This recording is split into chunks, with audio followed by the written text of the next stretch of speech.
하나님 말씀은 신약성경 고린도전서 1장 1절에서 3절 말씀입니다. 신약성경 263페이지.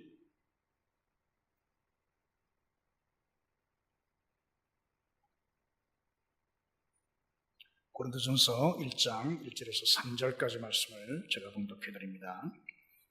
하나님의 뜻을 따라 그리스도 예수의 사도로 부르심을 받은 바울과 형제 소서대니는 고린도에 있는 하나님의 교회 곧 그리스도 예수 안에서 거룩하여지고 성도라 부르심을 받은 자들과 또 각처에서 우리의 주 곧 그들과 우리의 주 되신 예수 그리스도의 이름을 부르는 모든 자들에게 하나님 우리 아버지와 주 예수 그리스도로부터 은혜와 평강이 있기를 원하노라. 아멘. 인디언 우화에 이런 얘기가 있습니다. 제목이 달구로 살다 죽은 독수리 이야기인데요. 깊은 산골에 한 소년이 바위 틈새에서 둥지에서 커다란 새알 하나를 발견했습니다. 소년은 그 새알을 가지고 집으로 내려와서는 닭장 속에 그 새알을 넣어 주었습니다. 암탉은 좀 커 보이는 알이긴 했지만 자기 알인 줄 알고 함께 품었고 몇 주 후에 다른 알과 함께 그 새알도 부화하게 되었습니다. 노란 병아리와는 달리 새알에서 나온 병아리는 유독 검고 덩치도 컸습니다. 암탉은 별종이 나왔구나 하는 생각하고는 다른 병아리와 함께 키웠습니다. 병아리와 함께 잘 자랐습니다. 그런데 유독 이 큰 새알에서 나온 이 병아리는 점점 덩치가 커지고 부리도 아주 멋들어지게 휘어지고 깃털에 아주 검은 윤기가 자르르 흐르는 그런 아주 멋진 깃털을 갖게 되었습니다. 어느 말개개인 하루였습니다. 파란 하늘 위에 이제껏 보지 못했던 커다란 새 한 마리가 웅장한 날개짓을 하면서 공중에서 큰 원을 그리며 날고 있는 것이었습니다. 어미닭은 급하게 새끼 닭들을 불러 모았습니다. 그리고는 주의를 주었습니다. 얘들아, 저기 저 하늘을 나는 새는 새 중의 왕인 독수리야. 저 새가 뜨면 모두 꼭꼭 숨어야 한다, 알겠지? 그때 검고 커다란 별종 닭이 어미에게 물었습니다. 엄마, 우리도 새잖아요. 우리는 저 새처럼 날 수 없나요? 저도 한번 날아보고 싶어요. 그때 어미가 대답을 합니다. 쓸데없는 소리 하지 마라. 너는 닭이야. 닭은 날아다닐 수 없어. 부지런히 다니면서 모이나 쪼고 지렁이나 찾아 먹어. 그렇게 말했다고 합니다.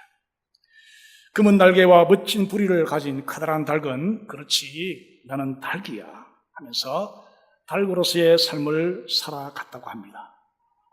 한동안 세월이 흐른 다음에 그 산골 마을 닭장 속에는 생기기는 독수리처럼 생겼지만 이상한 닭으로 고단한 삶을 살다가 마감한 한 독수리의 시체가 있었다는 그런 이야기입니다. 이 새는 독수리로 태어났습니다. 그러나 닭장 속에서 병아리와 함께 자랐고 또 닭과 함께 생활했기 때문에 자기가 독수리인 줄을 몰랐습니다. 그래서 한 번도 창공을 날아보지를 못하고 닭처럼 살다가 죽어갔다는 안타깝고 슬픈 이야기입니다. 이 이야기는 어쩌면 닭으로 살다간 그 독수리만의 이야기가 아닌 것 같습니다. 우리 역시 그럴 수 있다는 것입니다. 우리가 누구입니까? 내가 누구입니까? 나는 성도이고 하나님의 자녀이며 하늘나라의 백성이고 그리고 주님의 신부이며 하나님의 성전 아니겠습니까? 그런 우리가 나의 참모습을 알지 못하면 내가 누구인지를 알지 못하면 그런 자로서의 삶을 누릴 수가 없다는 것이죠. 오늘부터 몇 주간 동안 내가 누구인가라는 주제를 가지고 몇 주간 함께 말씀을 살피려고 합니다. 이번 기회에 내가 누구인지 분명히 알고 우리의 신분에 걸맞는 정말 은혜롭고 능력 있는 삶을 살아가시는 우리 모두가 다 되시기를 바랍니다. 내가 누구인가를 아는 것이 왜 그렇게 중요하겠습니까? 오늘날에도 닭장에서 닭처럼 살다 간 독수리 같은 그런 성도가 있을 수 있다는 것입니다. 아무리 독수리로 태어나도 자신이 닭으로 알고 있는 한 닭으로 살아갈 수밖에 없지 않습니까? 내가 독수리인 줄 알아야 날개짓을 하고 하늘을 날아오를 수 있지, 내가 닭인 줄 알고 있으면 닭으로만 살아갈 수밖에 없다는 것이죠. 중국 황실에서 왕자가 태어났습니다. 태어난 지 얼마 안 되어가지고 역모가 일어났습니다. 그래서 역모가 성공을 해서 왕과 그의 가족을 다 처형을 하게 됩니다. 다행히 이 막 태어난 어린 왕자 한 명만 한 궁리에 의해서 왕궁을 보자기에 쌓여서 이제 빠져나오게 되어집니다. 궁리 역시 나중에 죽임을 당하는데요. 이 왕자는 어쩌다가 이렇게 저렇게 하다가 거지의 속으로 흘러 들어가게 되어집니다. 그래서 이 왕자는 거지의 속을 해서 거지와 함께 살아가게 되어집니다. 그리고 장성하게 되어집니다. 왕자는 자기가 왕자인 줄을 모릅니다. 뭘로 알아요? 거지인 줄을 압니다. 그래서 거지와 함께 살고 거지 행세를 하고 거지의 삶을 배우고 거지와 같이 살아가는 것이죠. 부글하며 비천하게 그렇게 살아가는 것입니다. 아무리 왕자로 태어나도 자신이 왕자인 줄 모르면 왕자의 삶을 살 수가 없습니다. 거지의 속으로 들어가서 거지와 함께 자라고 거지와 함께 살면 거지 행세밖에 할 수 없는 것이죠.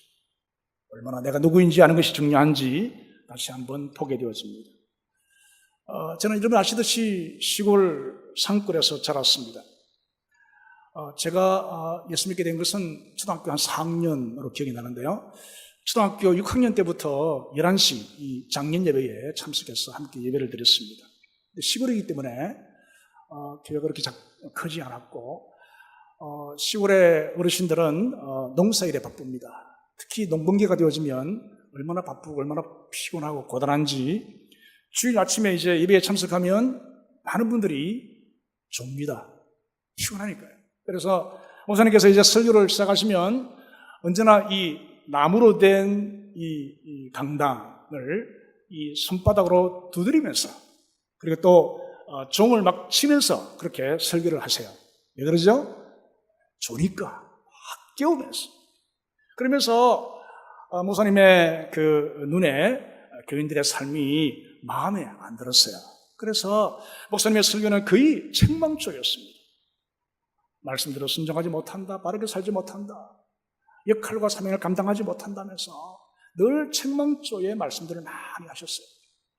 두 분 장로님이 이제 기도를 돌아가면서 하시는데 장로님의 기도도 얼마나 기신지 한편의 설교였습니다. 높고 높은 하늘 보좌에 앉으셔서 낮고 천한 우리 인생을 굽어 살피시는 하나님 하시면서 시작하시는데요. 주로 책망조에 또 부족함을 지적하는 그런 기도였습니다. 그래서 그 설교와 그 기도를 듣고 나면요, 저는 한없는 죄인이었습니다. 너무 주눅이 들고요, 하나님 앞에서 고개를 들 수 없는 죄인이었어요. 그래서 그렇게 시골에서 신앙생활 하다 보니까 이제 대학 때까지 저는 늘 죄인하고 살았습니다. 죄인은 어떻게 살아요? 죄인으로 사는 거죠. 그래서 내가 마음에 들지 않았고요, 제 마음속에 늘 그랬습니다. 내가 예수 믿는다는데 내가 왜 이렇게 예수 믿는 자답게 살지 못할까? 내가 왜 이렇게 한심할까? 내가 이렇게 마음에 안 드는데, 내가 보아도 내가 마음에 들지 않고 내가 한심스러운데 하나님께서 나를 보실 때에 얼마나 한심해 하실까? 얼마나 싫어하실까? 하는 그런 생각들을 많이 했습니다. 내가 나를 보아도 내가 싫은데 하나님은 얼마나 나를 더 싫어하실까? 하는 그런 마음에 늘 나를 자책하면서 나를 한심해하면서 그렇게 자라났던 저의 어린 시절이 기억이 납니다.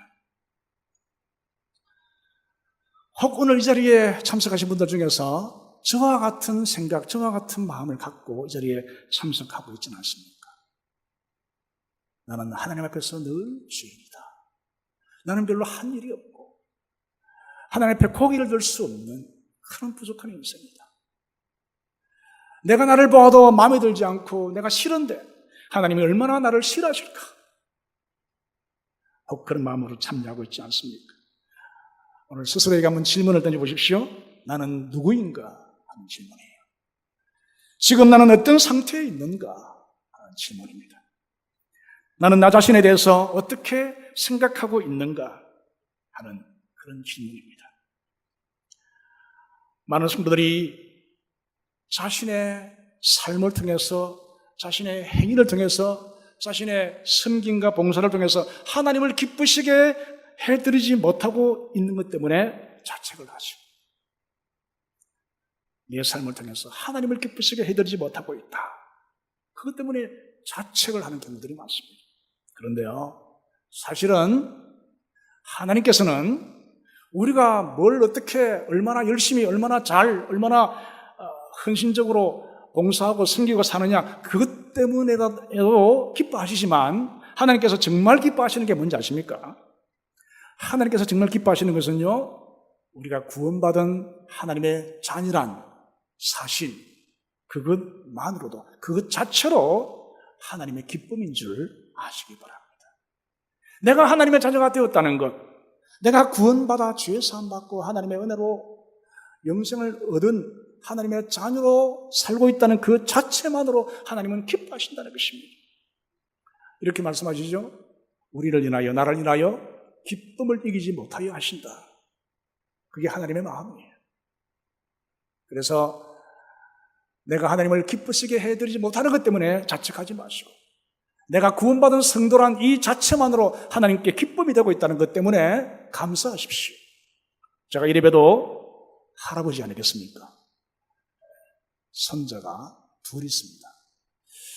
근데 제가 할아버지가 되고 보니까 그 손자 때문에 또 다른 기쁨이 있더라고요. 그 손주들이 뭘 잘했어가 아닙니다. 이쁜 짓을 많이 했어가 아니고, 할아버지에게 뭘 사줬어가 아니고, 그죠? 재롱을 떨거나 그걸 잘했어가 아니라 그냥 우리 집에, 우리 집안에 손자가 있다는 그 자체, 내 앞에 손자가 있다는 그 자체로 기뻐지는 것입니다. 그 자체로 마음에 뿌듯함이 있고, 다른 것에서 얻지 못하는 그 깊은 기쁨과 감사가 있다는 것입니다. 그런 것 같아요. 하나님께서 우리를 보실 때에 그런 기쁨으로 기뻐하신다. 아시기 바랍니다. 내가 잘해서가 아니라, 내가 뭘 많이 해서가 아니라, 내가 하나님의 자녀로 살아가는 이 자체로만으로도, 이 시간에 이 예배 자리에 앉아있는 자체만으로도 하나님께는 기쁨이 된다는 사실, 여러분 아시기를 바랍니다. 예수 믿게 되어지면 두 가지 누리게 되는 것이 있습니다. 한 가지는 자유이고요, 한 가지는 성숙입니다. 예수 믿게 되면 내가 자유함을 얻습니다. 예수 믿게 되면 내가 성숙해져, 우리의 신앙이 영적으로 성숙하게 되어집니다. 그런데 예수를 믿으면서도 잘 안 되는 것 두 가지가 있어요. 그게 뭐냐면 자유와 성숙입니다. 잘 안 돼요. 분명히 예수 믿으면 누려야 할 것이 이 자유와 성숙인데 이게 잘 안 되고 있다는 것입니다. 자유를 누리지 못하고 성숙함에 이르지 못하는 그런 경우들이 많다는 것입니다. 그리스도 안에서 우리가 자유를 얻고 누려야 하고, 그리고 이 자유에 기초해서 우리의 영성이, 우리의 영적으로 성숙해져야 되는데 잘 안 되고 있는 경우들이 많다는 것입니다. 여러분, 성숙은 과정이죠. 성숙은 하루아침에 성숙한 그리스도인이 되는 것이 아닙니다. 시간이 걸립니다. 긴 과정입니다. 그러나 자유는 즉각적입니다. 자유는 예수 믿으면 바로 자유를 얻게 되어집니다. 어떻게 얻습니까? 고린도후서 3장 17절을 보실까요? 우리 함께 읽어보겠습니다. 주는 영이시니 주의 영이 계신 곳에는 자유가 있느니라. 어디에 자유가 있어요? 주의 영이 계신 곳, 우리의 마음속에, 우리의 심령에 주의 영이 계십니다. 믿습니까? 그곳에 자유가 있어요. 예수 믿어 구원받으면, 예수 믿어 주님을 영접하게 되어지면 우리 안에 주님의 영이 들어오십니다. 그래서 우리 안에서 자유가 이루어집니다. 전에는 속박되었어요. 전에는 올무에 묶여 살았습니다만은 이제 예수 믿음으로 자유함을 얻고 자유함을 누리게 된다는 것입니다. 갈라디아서 5장 1절도 우리 같이 읽어보겠습니다. 그리스도께서 우리를 자유롭게 하려고 자유를 주셨으니 그러므로 굳건하게 서서 다시는 종의 멍에를 매지 말라. 예수께서 우리에게 자유를 주셨다. 우리를 자유롭게 하셨다. 그렇게 말씀하셨어요. 그래서 다시는 종의 멍에를 매지 말라 말씀하십니다. 어디로부터? 무엇으로부터 우리가 자유하게 됩니까? 많은 사람들이 과거로부터 자유하지 못하는 경우들이 많습니다. 과거에 매여 삽니다. 늘 과거의 속박 가운데 살아요. 과거의 삶이, 과거의 어떤 사건이 자기를 얽매고 있습니다. 그래서 자유하지 못합니다. 많은 사람들이 이 죄악된 세상에 매여 삽니다. 자신의 육신의 정욕에 매여 삽니다. 마귀의 올무에 묶여서 살아갑니다. 여러분 분명히 하십시오. 예수께서 우리에게 자유를 주신 줄 믿으시기를 바랍니다. 주의 영이 계신 곳에 자유함이 있습니다. 예수 믿는 곳에 자유가 있습니다. 다시는 종의 멍에를 매지 말라고 말씀하십니다. 이제는 과거로부터 자유하시고 세상과 육신과 사탄의 올무로부터 자유함을 누리시기를 바랍니다. 자유함을 얻지 못하면 영적으로 성숙할 수 없어요. 자유함을 얻고 누려야 우리의 영적인 삶이 성숙해집니다. 왜 우리가 자유함을 얻지 못하고 영적으로 성숙하지 못하겠습니까? 그 근본 요인 하나가 있습니다. 뭐냐면 내가 누구인지 잘 알지 못하기 때문입니다. 내가 누구인지를 잘 모르기 때문입니다. 내가 누구인지, 구원받은 내가 어떤 신분을 가지고 있는지, 누구인지를 잘 알지 못하면 자유를 누릴 수가 없고, 자유를 못 누리면 영적으로 성숙할 수 없다는 거죠. 여러분, 사탄은 이 사실을 누구보다 잘 압니다. 성도가 자기가 얻은 새로운 신분을 알지 못하면 자유함을 누리지 못하게 되고, 그렇게 되어지면 영적으로 성숙하지 못한다는 사실을 사탄이 잘 알고 있어요. 그래서 우리를 속입니다. 여러분, 사탄의 본성이 뭡니까? 거짓말쟁이지 않습니까? 거짓의 아비. 그래서 우리를 자꾸 속여요. 사탄의 특기가 속이는 것입니다. 우리를 향해서 이렇게 속입니다. 너는 죄인이야. 너는 교회를 다녀도 예수를 믿는다 하지만 아직까지 너는 죄인이야. 너는 하나님의 기쁨이 되지를 못하고 있어. 너는 성령 받지 못해서 너는 하나님의 자녀가 되려면 아직도 멀었어. 그래가지고 무슨 교회 일을 하겠다고, 무슨 주의 일을 하겠다고, 무슨 섬기겠다고 그만두어라.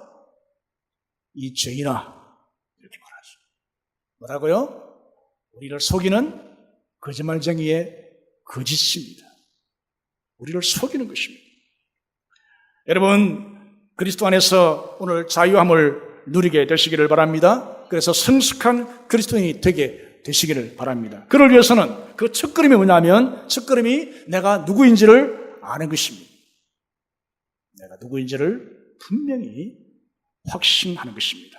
여러분, 나는 누구입니까?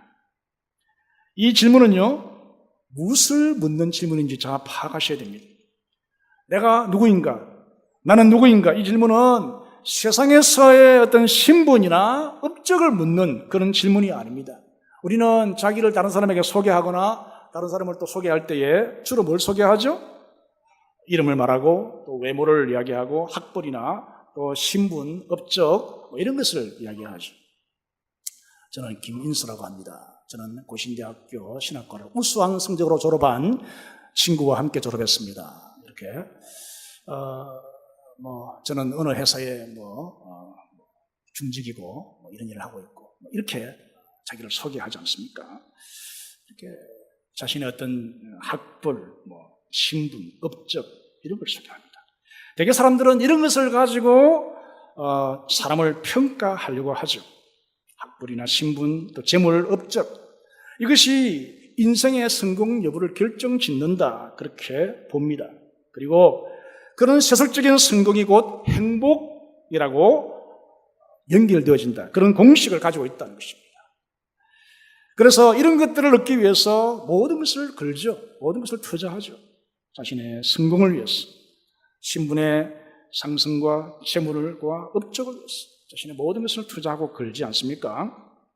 그런데 이런 세속적인 성공, 이런 행복, 이런 것이 정말 옳다면 가장 성공한 대표적인 인물이 누구냐면 솔로몬 아니겠습니까?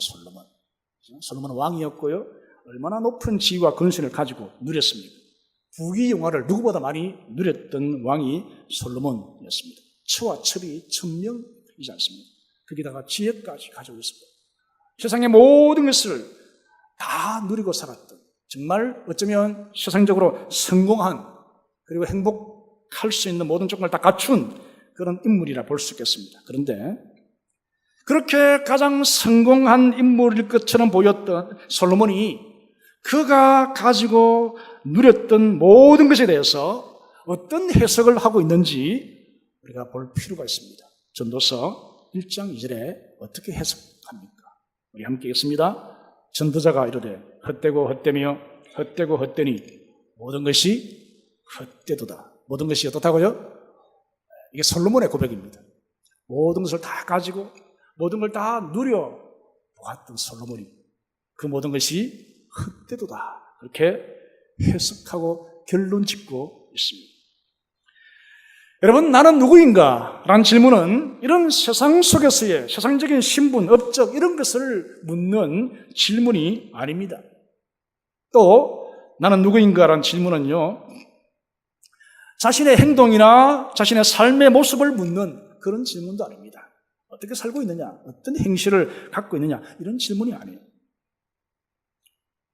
당신은 누구입니까? 어떤 사람입니까? 라고 물으면 저는 죄인입니다. 나는 나쁜 놈입니다. 어떤 사람은 나는 개만도 못한 놈입니다. 이렇게 말하기도 하고, 자신의 삶을 가지고 답을 하죠. 자신의 행실, 자신의 지금의 모습 가지고 답을 하지 않습니까? 그러나 여러분, 오늘 이 설교의 제목 나는 누구인가? 라는 이 질문은 이런 것을 묻는 질문이 아니다 하는 것입니다.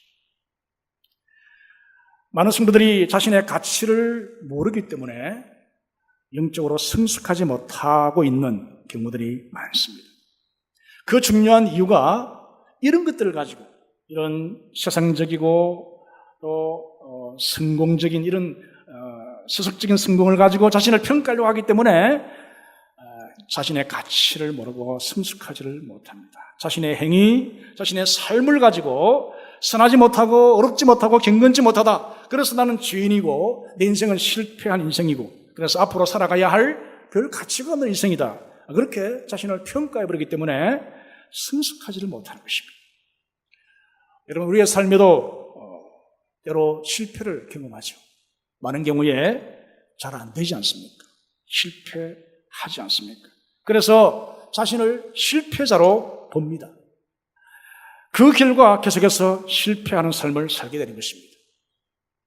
자신을 실패자로 보면 계속해서 실패자의 삶을 살게 된다는 것입니다. 우리는 살면서 여러 가지 죄를 짓죠. 여러 가지 죄를 짓습니다. 그래서 자신을 죄인으로 봅니다. 그 결과 더 많은 죄를 짓게 되는 것입니다. 여러분, 누구입니까? 여러분은 실패한 인생입니까? 여러분은 죄인입니까? 자신을 실패한 인생이라고 여기게 되어지면요, 계속 실패합니다. 자신을 죄인으로 보게 되어지면 계속 죄를 짓습니다. 죄인이 뭐 하겠습니까? 죄밖에 짓지 않지 않겠습니까?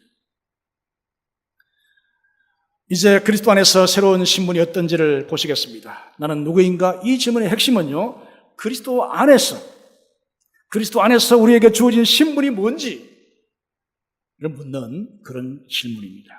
우리 오늘 읽었던 1장 2절 말씀 우리 다 같이 한번 읽어보겠습니다. 고린도에 있는 하나님의 교회 곧 그리스도 예수 안에서 거룩하여지고 성도라 부르심을 받은 자들과 또 각처에서 우리 주 곧 그들과 우리의 주 되신 예수 그리스도의 이름을 부르는 모든 자에게.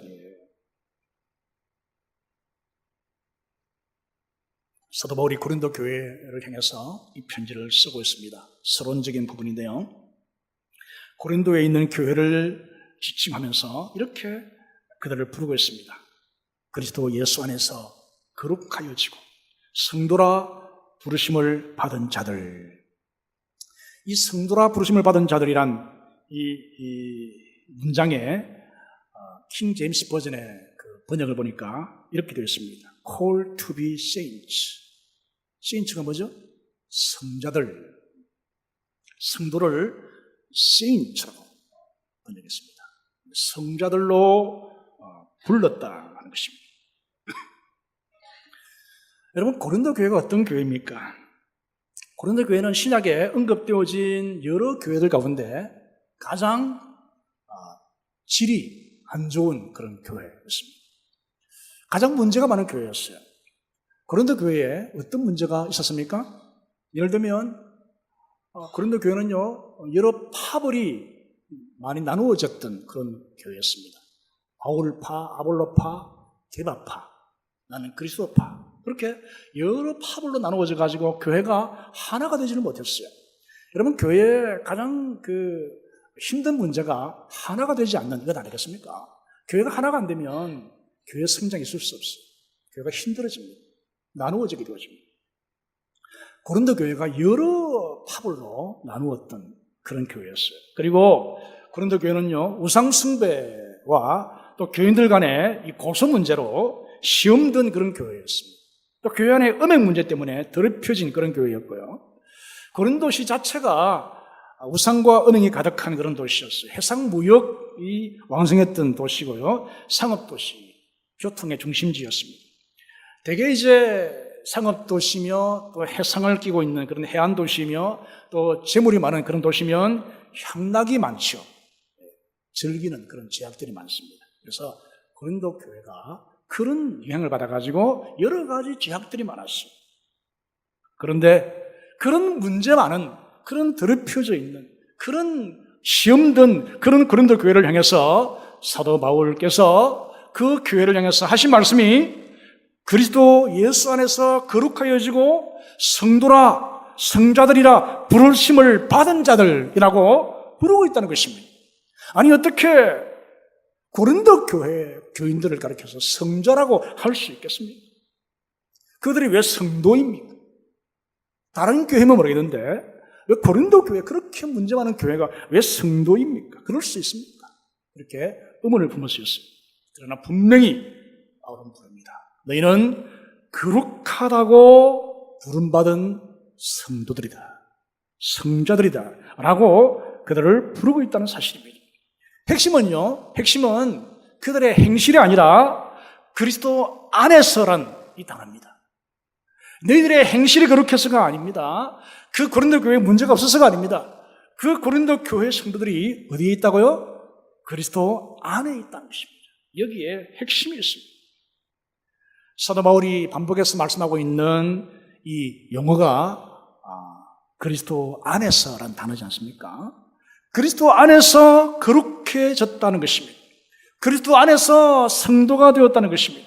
하나님께서 거룩하지 못한 너희를, 경건치 못한 너희를 그리스도 안에서 거룩하게 하셨다, 거룩한 성자들로 불러주셨다, 그렇게 말씀하고 있는 것입니다. 이것을 신학적인 용어로 칭의, 그렇게 부르죠. 하나님께서 거룩하게 봐주셨다는 것입니다. 거룩하게 불러주셨다는 것입니다.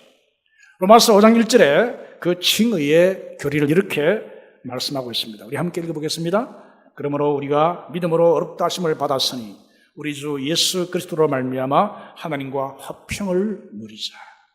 우리가 어떻게 어렵다 하심을 받았어요? 믿음으로 어렵다 하심을 받았다 그랬습니다. 이 어렵다 하심은 받는 것입니다. 내가 뭘 잘해서 얻어내는 것이 아니라 받는 거예요. 하나님께서 믿는 자에게 주시는 선물이 뭡니까? 어렵다 하심, 칭의입니다. 그래서 우리가 하나님과 이렇게 그리스도 안에서 어렵다 하심을 얻었기 때문에 하나님과 화평을 누리자, 어렵다 하심을 누리자, 그렇게 말씀하고 있는 것입니다. 이것을 갈라디아서 3장 27절에는 이렇게 표현하고 있습니다. 우리 다 같이 읽어보겠습니다. 누구든지 그리스도와 합하기 위하여 세례를 받은 자는 그리스도로 옷 입었느니라. 여러분, 세례가 뭡니까? 세례는 믿음으로 어렵다 하심을 받은 성도가 교회 앞에서 그리스도와 연합된 것을 공적으로 선언하는 그런 예식이죠. 세례받았다는 것은 구원받은 것입니다. 예수 믿고 구원받은 성도를 이제 세례 베풀지 않습니까? 그 세례 받은 자를 향해서 뭐라 표현합니까? 그리스도로 옷 입었다. 그렇게 표현해요. 무슨 뜻이겠습니까? 예수 믿어 구원받은 성도는 옷을 입었어요. 어떤 옷이죠? 어떤 옷? 정말 좋은 옷인데 그리스도로 옷을 입었어요. 다시 말하면 그리스도의 의의 옷을 입었다. 것입니다. 누가 입혀주었어요? 하나님께서 그리스도 안에서 믿음으로 우리에게 그 옷을 입혀주신 것입니다. 그래서 어떻게 보십니까? 우리를 어렵다고 봐주시는 것입니다. 우리에게 옷을 입혀놓고는 그 옷 속에 속옷이 얼마나 지저분하며 또 때가 얼마나 묻었으면 그것을 이렇게 겉옷을 걷어내고 헤쳐서 보려고 하지 않습니다. 뭘 보십니까? 하나님께서는 옷을 입은 그 상태로 보시고 어렵다, 정말 아름답다, 정말 이쁘다 이렇게 봐주시는 것입니다.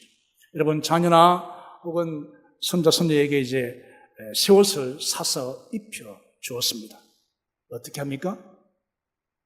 옷을 입혀놓고는 그 옷 안에 속옷이 얼마나 더러우며 목욕을 며칠 안 했으면 이걸 따집니까? 그렇지 않습니다. 옷을 입혀놓고는요 그 상태 그대로 보면서 어떻게 하죠? 이야 이쁘다 하면서 얼마나 박수를 치면 좋아합니까? 그 마음이 하나님 마음인 것 같아요.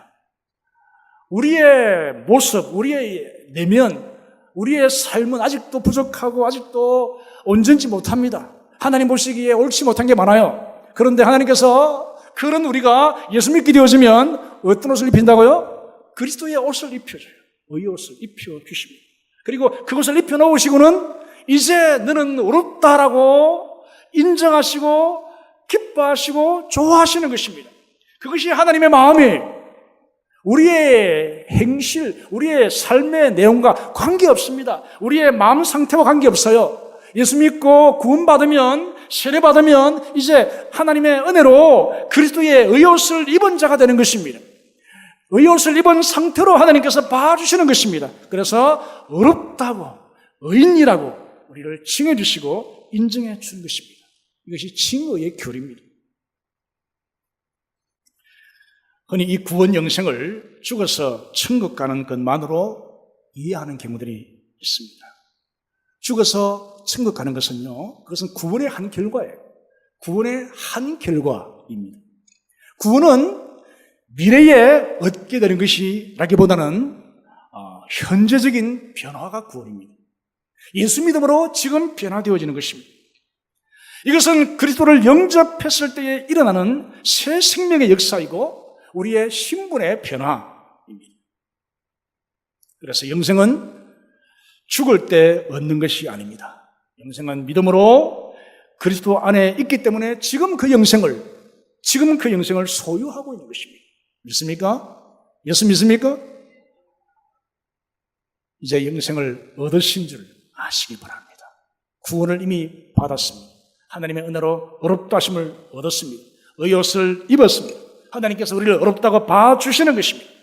따라서 우리는 그리스도 안에서 성도입니다. 그리스도 안에서 성자입니다. 고린도 교회가 여러 가지 부족함들이 많았고 다른 교회에 비해서 문제가 많았던 교회였지만 바울은 그런 교회, 그런 교인들을 향해서 너희도 하나님의 은혜로 거룩하게 부름받은 성자들, 성도이다 이렇게 부르는 것입니다. 이것은 우리의 행동 여하에 따라서 결정되어지는 신분이 아닙니다. 우리의 새롭게 얻어지는 신분은요, 우리의 행동, 우리의 행위에 의해서 결정되지 않습니다. 오직 믿음으로 그리스도 안에서 얻어지는 새로운 신분이에요. 이 신분을 다시 한번 확인하게 되시기를 바랍니다. 여러분, 우리가 어떻게 하면 삶이 변하죠? 책망을 많이 하면 변합니까? 아니죠. 내가 누구인지, 내가 어떤 신분을 가지고 있는지 그것을 분명히 알면 삶이 변합니다. 여러분, 죄인입니까? 의인입니까? 죄인입니까? 성자입니까? 오늘 새롭게 자신의 신분을 확인하게 되시기를 바랍니다. 흔히 우리 전통 보수적인 그런 교인들에게 이 구원파 이단에서 와서 질문을 해요. 당신이 죄인입니까? 의인입니까? 물어요. 그러면 대개 우리 교인들은 겸손해서 어떻게 대답을 하죠? 아직도 부족한 죄인이죠. 이렇게 대답을 하죠. 그러면 어떻게 말하냐면, 선생님, 자매님, 죄인은 천국에 들어갈 수 없습니다. 죄인은 지옥밖에 갈 수 없습니다. 당신으로 하여금 천국이 아닌 지옥으로 이끄는 그 교회에 나가지 마십시오. 다음 주부터 저를 따라 저희 교회로 오십시오. 그러면 저희 교회는 당신을 지옥이 아니라 천국으로 인도할 것입니다 하면서 자기 교회로 이끌어갑니다. 어디에서요? 구원파였어요. 여러분, 이 질문에 함정이 있습니다. 구원파 사람들이 뭘 물었어요? 자, 신분을 물었습니까? 우리의 삶의 상태를 물었습니까? 구원파의 사람들은 지금 신분을 물었거든요. 그러면 신분을 대답해야지. 많은 사람들이 신분을 대답하지 아니하고 뭘 대답해요? 나의 삶의 상태를 가지고 대답을 하거든요. 여기 함정이 있는 것입니다. 신분을 물으면 우리의 신분이 뭡니까? 죄인입니까? 의인입니까? 의인이잖아요. 우리는 성자, 우리는 성도입니다. 우리는 하나님의 자녀입니다. 우리는 그리스도의 신부입니다. 우리는 하나님 나라의 백성이고요. 우리는 하나님의 성전입니다. 이러한 새로운 신분을 분명히 확신하고 말할 수 있어야 돼요. 우리의 삶은 부족해도 우리의 신분은 바뀌지 않습니다. 흔히 성도를 이렇게 표현하죠. 은혜로 구원받은 죄인. 그렇지 않습니다. 죄인은 아닙니다. 이렇게 표현해 맞습니다. 때때로 죄를 짓는 성자입니다. 때로 죄를 짓는 성자, 성도입니다. 자신을 죄인처럼 생각하면 죄인처럼 살 것이고요. 자신을 성자처럼 인식하면, 여기면 성자로 살려고 노력할 것입니다. 자, 아까 제가 한 가지 이야기를 했죠. 거지의 소굴에 들어간 그 왕자 이야기. 나중에 이제 역모가 밝혀지고요. 이전의 왕조가 다시 복원되어졌습니다. 그래서 그 왕조가 회복되면서 이제 왕자 한 명이 살아있다는 것을 이제 정보를 입수하죠. 그래서 사람들을 풀어가지고 온 나라에 사라진 왕자를 찾습니다. 인상착의와 어떤 점이나 이런 걸 가지고 찾습니다. 보니까 그 거지의 소굴에 들어있거든요. 그래서 그 왕자를 찾아내어서 이제 왕궁으로 들였습니다. 목욕을 시키고 그리고 이제 왕자 옷을 입히고 황태자가 되었습니다. 그 왕자, 그 황태자가 어떻게 살까요? 거지와 같이 구걸할까요? 아닙니다. 자신이 왕자임을 알기 때문이죠. 자신이 이제 대권을 이을 황태자임을 알기 때문이죠. 그러면 그 왕자의 옷을 입고 황태자의 일을 하는 것입니다. 황태자의 삶을 사는 것입니다. 뭐 때문이죠? 내가 누구인지를 알았기 때문이죠. 아무리 왕자의 신분, 아무리 왕자의 그 혈통이라도요, 자신이 왕자인 줄 모르고 거지의 소굴에 있으면 거지같이 사는 것입니다. 거지처럼 행세하는 것입니다. 구걸하고 사는 거예요. 내가 누구인지를 알아야 그 신분에 걸맞는 삶을 살려고 애를 쓰고 노력하지 않겠습니다. 1924년에 제8회 파리 올림픽이 열렸습니다. 스코틀랜드의 에릭 리들이라고요. 이분은 100m 대표 선수였고요. 유력한 금메달 리스트였습니다. 그런데 자신이 이제 국가대표로 발탁이 되면서 하나님 앞에서 이 에릭 리들이 굉장히 신실한 그리스도인들이기 때문에 하나님 앞에서 이렇게 서약을 합니다. 저는 하나님의 자녀이기에 주일은 하나님을 예배하는 날이기 때문에 주일은 하나님을 예배하고 주일은 제가 뛰지를 않겠습니다. 그렇게 서약을 했어요. 그런데 파리 올림픽 이 100m 경주가 예선이 주일날 열렸어요. 그래서 이 에릭은 과감하게 참여하지 않겠다고 그래서 참여를 하지 않았습니다. 체육계와 온 언론이 온갖 비난의 말로 쏟아냅니다. 그런데 그 다음 날부터 이제 시작되어지는 이 400m 경주에 참여해서 이 에릭 리들이 금메달을 땁니다. 그에게 한 기자가 물었어요. 왜 100m가 주 종목인데 왜 100m에 뛰지 않았습니까? 저는 육상 선수이지만 그 이전에 하나님의 성도입니다. 성도이기 저는 주일은 하나님을 예배합니다. 그래서 하나님을 예배해야 했기 때문에 주일날 뛰지를 않았습니다. 여러분, 그가 왜 주일을 안 뛰었어요? 하나님의 성도임을 알았기 때문에, 자신의 신분이 뭔지를 분명히 알았기 때문에 그렇게 행동하게 되었다. 여러분, 나는 누구입니까? 우리의 신분은 행위나 공로에 의해서 결정되거나 변경되지 않습니다. 아버지의 아들로 태어났으면 공부를 좀 못해도 아버지의 아들이죠. 좀 행실이 나빠도 그 아버지의 아들입니다. 우리는 하나님의 사랑에서 그 누구도 끊을 수 없고요, 아버지의 손에서 빼앗을 수 없어요. 보시겠습니까? 로마서 8장 39절 보시겠습니다. 높음이나 깊음이나 다른 어떤 피조물이라도 우리를 우리 주 그리스도 예수 안에 있는 하나님의 사랑에서 끊을 수 없으리라. 요한복음 10장 29절 다 같이 읽습니다. 그들을 주신 내 아버지는 만물보다 크심에 아무도 아버지 손에서 빼앗을 수 없느니라.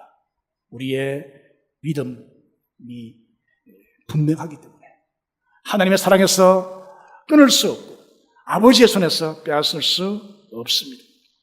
우리가 왜 경건하게 살아야 되겠습니까? 왜 어렵고 거룩한 삶을 살려고 하십니까?